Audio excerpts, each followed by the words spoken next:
তাড়াতাড়ি ভরো, মালিক চলে আসবে।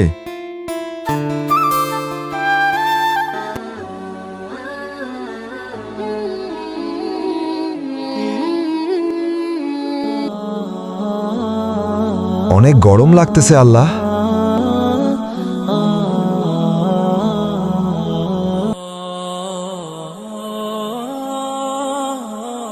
আরে তেল কি ঢালছে নাকি ঢালে নাই তো? এদিকে আসো। জি মালিক, আসতেছে। তেল তো এখনো ঢালো নাই দেখতেছে। মালিক, গরম পড়তেছে তো, একটু রেস্ট নিলাম। গরম পড়তেছে তো আমি কি করব? কাজ শেষ করবে না? কাজ শেষে তো টাকা ঠিক নেবে না। তাড়াতাড়ি তেল আনো যাও। মালিক মাফ করে দেন, যাচ্ছি।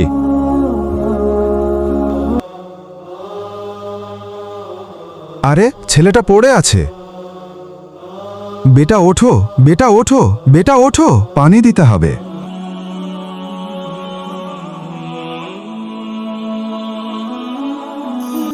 বেটা ওঠো, বেটা ওঠো, বেটা ওঠো। ছেলেটার কি হয়ে গেল?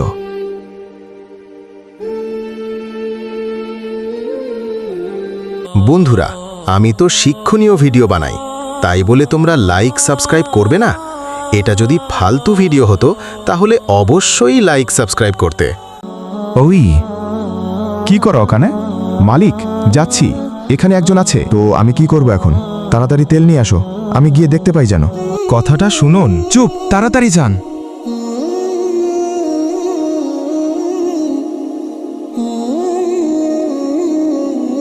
সিয়াম, এ তো আমার বেটা। কি হয়েছে? ওই যে মালিক, তেল আনতে গিয়ে দেখি রোডের মাঝখানে পড়েছিল। তখনই তেলের ডব ধুয়ে দৌড়ে আনি এখানে। আপনাকে আমি ভুল বুঝেছি, আমার ছেলেকে বাঁচালেন। আমাকে মাফ করে দেন আপনাকে ভুল বোঝার জন্য। প্লিজ আমাকে মাফ করে দেন। মালিক, সমস্যা নাই, আমি কাজে যাই এখন। আমাদের সমাজে ঠিক এমনটাই ঘটে গরিবদের সঙ্গে। গরিবদের ভালোবেসে থাকলে চ্যানেলটা সাবস্ক্রাইব করুন।